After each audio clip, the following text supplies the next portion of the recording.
Bienvenidos, queridos amigos, esto es Canal País. Es un gusto estar con ustedes porque hoy vamos a seguir acercando la economía para poder entender algo tan importante como es el desarrollo de nuestras finanzas, en cómo las distribuimos y también cómo las proyectamos. Para eso tenemos un invitado que nos acompaña en este espacio tan simbólico, porque la verdad que yo siempre me hice la pregunta si era ¿dónde colocaba mis capitales? Muchos escuchábamos en algún momento que los huevos no tenían que estar en la misma canasta y siempre me quedó ese recuerdo de algún familiar, algún tío, alguien que siempre te decía, te mostraba una orientación. Es por eso que hoy vamos a hablar con el experto para saber qué hacer, porque hoy día estamos en una inflación y no solamente local, sino que internacionalmente muchos países están con este mismo problema, donde la inflación no los deja vivir. Hay muchos que la inflación los tiene pero prácticamente en el piso. Wilfredo Araya, gerente general de Empresas Golden, nos acompaña el día de hoy. Bienvenido. Hola Juan José, ¿cómo estás? Gusto en saludarte. Saludo a todos en sus casas con este nuevo capítulo, ¿cierto? Donde vamos a abordar el costo de la vida. Como decía Juan Luis Guerra, el costo de la vida sube otra vez. Y sigue, y eso pareciera que es una tónica. Y lo que baja ya ni se ve. Y lo que baja ya ni se ve, exactamente. ¿Cómo definimos inflación? ¿Por qué ocurre? ¿Cuáles son las causas? Bueno, básicamente la inflación ocurre por distintos motivos. Uno puede ser la escasez de oferta, eso quiere decir que lo poco que hay se toma más valor y el precio aumenta, o derechamente cuando hay un aumento de la demanda bastante fuerte, podría también subir los precios producto de la demanda. Hoy día estamos en un escenario particularmente donde la demanda se ha mantenido. Y la política básicamente de distintos países ha sido comenzar a restringir un poco la productividad, en primera instancia por COVID, pero ahora estamos con esta guerra, ¿cierto?, donde entre Rusia y Ucrania, donde la oferta se ha visto limitada.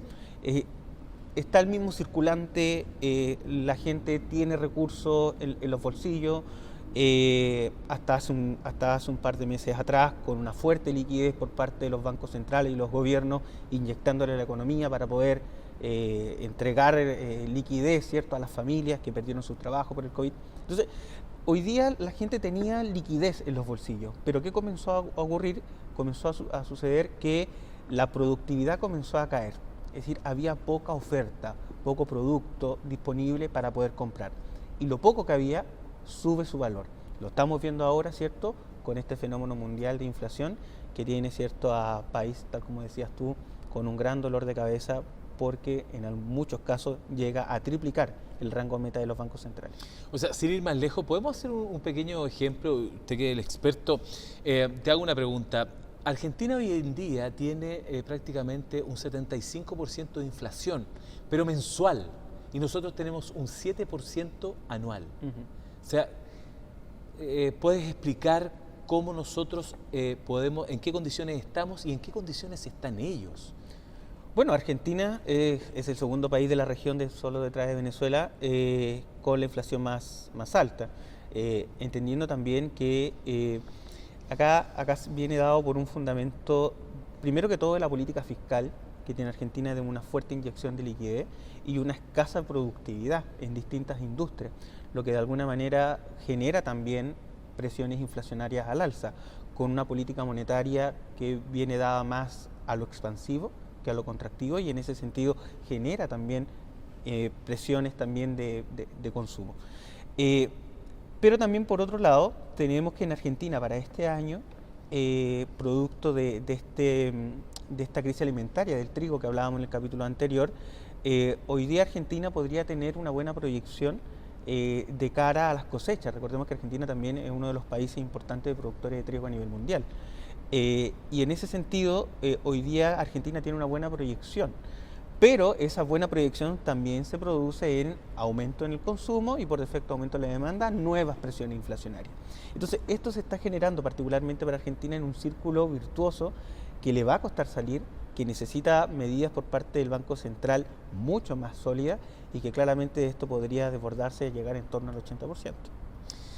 Tienes una mirada bastante optimista. Yo he escuchado periodistas argentinos, economistas argentinos que la verdad que son mucho más crudos en su realidad. por algo será, o sea, están ahí y la verdad que yo que he tenido la oportunidad de estar, de vivir la economía argentina, la verdad que uno puede ver a simple vista, hacer un giro en 360 grados y más allá de que las comparaciones no son buenas, pero uno ve que uno a lo largo de Chile, uno está en mucho, pero mucho mejores condiciones, sí, en todo sentido, en todo sentido. Así que no digo que seamos privilegiados, pero me parece que acá las políticas, entre comillas, funcionan. ¿Podríamos definirlo así? Sí, y eso también va reflejado, por ejemplo, en cómo está mirado cada país. De hecho, Chile, dentro de la región, es el país que tiene la mejor tasa de riesgo, por decirlo de alguna manera, como mejor pagador, ¿cierto? Así como a las personas, los bancos nos califican de forma, con una calidad crediticia, a los países también. Distintas agencias de clasificación de riesgo le colocan nota a los países y Chile es el número 1 de clasificación de riesgo en nuestro país, a diferencia de Argentina, ¿cierto? Que está en una categoría, ¿cierto? Casi de default, mal pagador, por decirlo de alguna manera. Creo que están en 1800 puntos riesgo país. Claro, estamos hablando que Argentina está en el puesto número, en la región, en el puesto número 17, casi 3 países solamente, Venezuela y 2 países adicionales, y luego se cierra la fila. Entonces, va a depender mucho finalmente de la clasificación de riesgo, a qué tasa de crédito yo accedo finalmente a financiamiento externo, cuando logro negociar con el Banco Mundial o con el Fondo Monetario Internacional, eso también tiene un impacto, porque de dónde saco los recursos para poder pagar eso.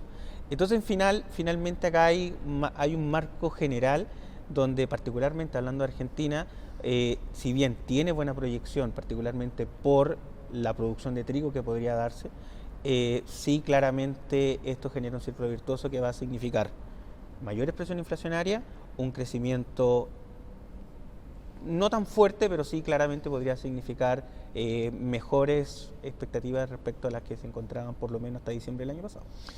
Yo quiero dejar solamente una pregunta que me hizo un pequeño empresario, panadero, y me hizo la siguiente pregunta. Si el recurso natural del petróleo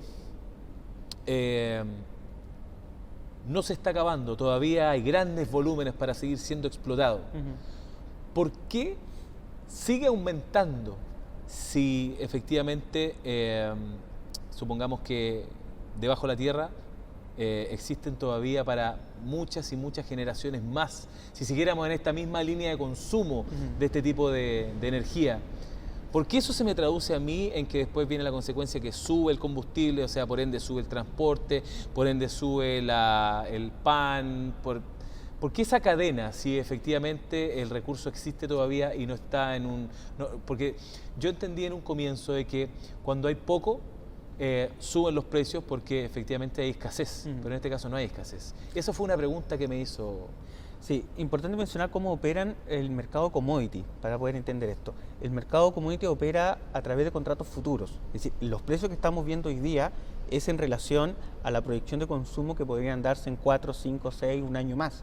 Por lo tanto, la variación, por ejemplo, el trigo que ha experimentado un alza de cerca del 90%, su valor a nivel mundial, viene dado justamente por la proyección de crecimiento o de consumo, mejor dicho, que se podría dar dentro de aproximadamente 8 meses o un año. Tanto así, por ejemplo, que India suspende las exportaciones producto de la ola de calor que se encuentra en ese país y más presiones al alza coloca en el precio del trigo a nivel mundial. Pero en el caso del petróleo, recordemos que el petróleo hoy día es la materia prima más importante a nivel mundial para los procesos productivos. Por supuesto. Por lo tanto, frente a eso, la pregunta es, ¿el mundo cómo proyecta su actividad económica?